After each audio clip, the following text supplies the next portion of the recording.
It's the beginning of a new chapter for one of Australia's most trusted names in four-wheel driving. The all-new 250 Series Land Cruiser Prado might run the same 2.8 litre you know in the Hilux, but everything else has changed.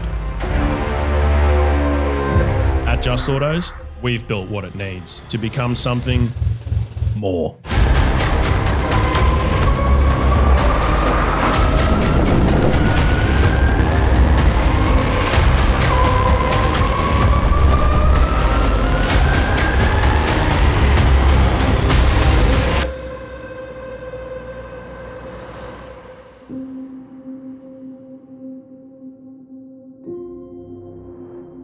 Fresh platform, improved interior, massive upgrade from the 150 series that we all know and trusted.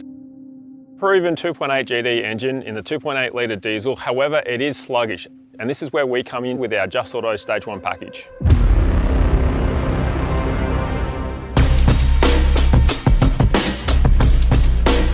For most Prado owners, it's about dependability. It's for school and activity drop-offs during the week and caravanning on the weekend. That's exactly what Package 1 is built for: smarter control, more torque and peace of mind. Package 1 includes our Just Autos Multimapping. It may seem simple, but there's a whole lot of punch packed into this one. What is multimapping?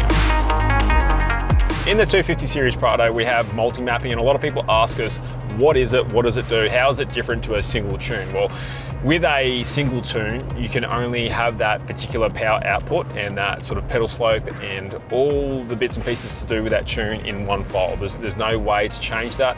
Every time you start the car up, that's the tune you're in. So if you're towing or forward driving, up the beach, wherever you are, you're always in one tune. The great thing about multi-mapping is that we have 6 different tunes and we have a lot of functionality built into that to allow you a versatility on your driving style. I know the way I drive a car with pedal response and power, it may be different to someone else, and they want a little bit less pedal response and maybe a little bit less power. And that's the one thing that I love about multi-mapping over a single remap, is that it gives you those options.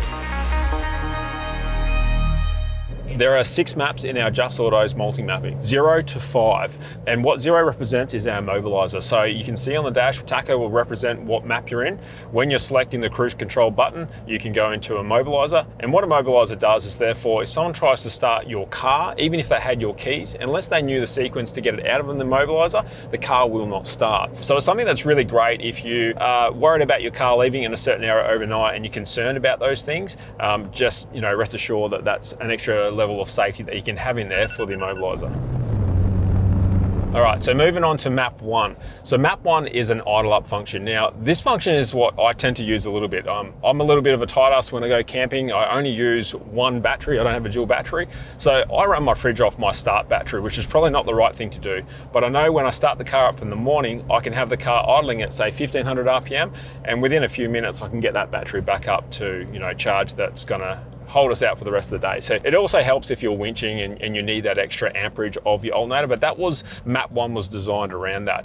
So it's just a higher idle function than what you would get out of factory, and it allows the car to idle around that 1500 RPM.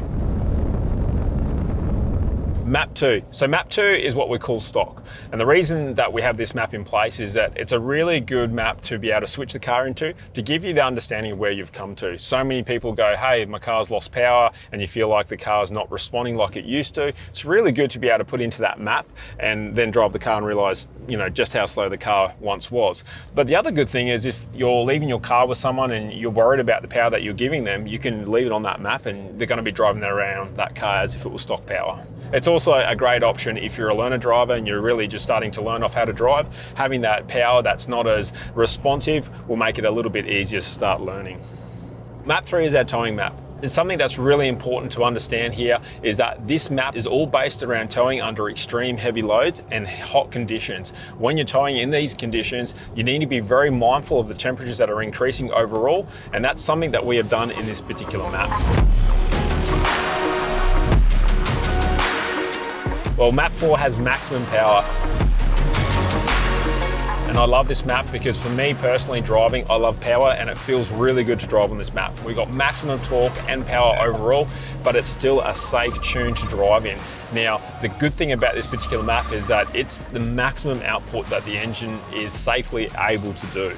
And what I mean by safe to drive is that we have inbuilt so many protection parameters that are inside the ECU that are not normally there from factory, that entails the car that it won't get warm. And if it does start to get warm, we have reductions where we're pulling fuel and power away from the car to conserve the engine and make sure that the engine's not going to have a problem. Map 5, Power Plus. This is a fun map. It has got some things on this particular map that are lumpy idle, so it's a bit of a ghost cam. It has also got our launch control, which allows you to bring the car up on the converter around 2500 RPM with your foot on the brake. And when you release your foot on the brake and you've got your throttle on, it will actually release the car and the car will perform extremely well off the line.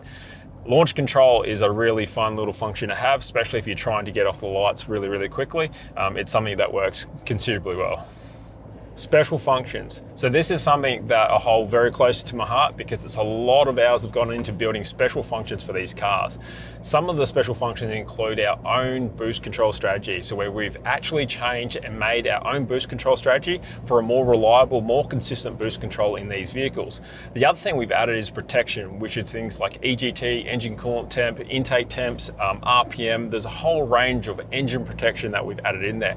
And what that will do is that if you're reaching a threshold that we've set in the ECU, it'll start to pull back power and therefore we conserve the engine so we don't have any problems. The unfortunate thing there is that you can't see these particular functions. These are something that is happening as peace of mind in the background, and that's our job, is to make sure these cars last for you. You can have the power, reliability, and drive the car without having to worry.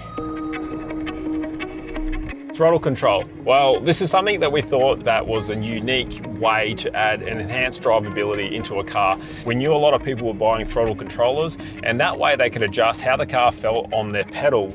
So we've built this into our multi-mapping system where you can choose from 6 different throttle tables that we've set out. We have 2 that are less aggressive, so if you're forward driving and it's too sensitive, you can have it where it's not as aggressive, so you're not lunging back and forth. We have 1 that's standard, and then 2 others that are performance ones above that particular slope. And what that gives you is a more crisper throttle response. You can really now tailor the power output that your car has, as well as the throttle control around personally what you would like to drive with.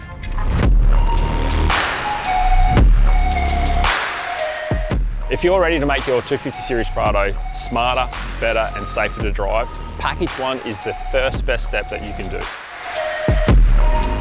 We have distributors all across Australia and we're happy to talk to you guys about the right setup that suits your needs.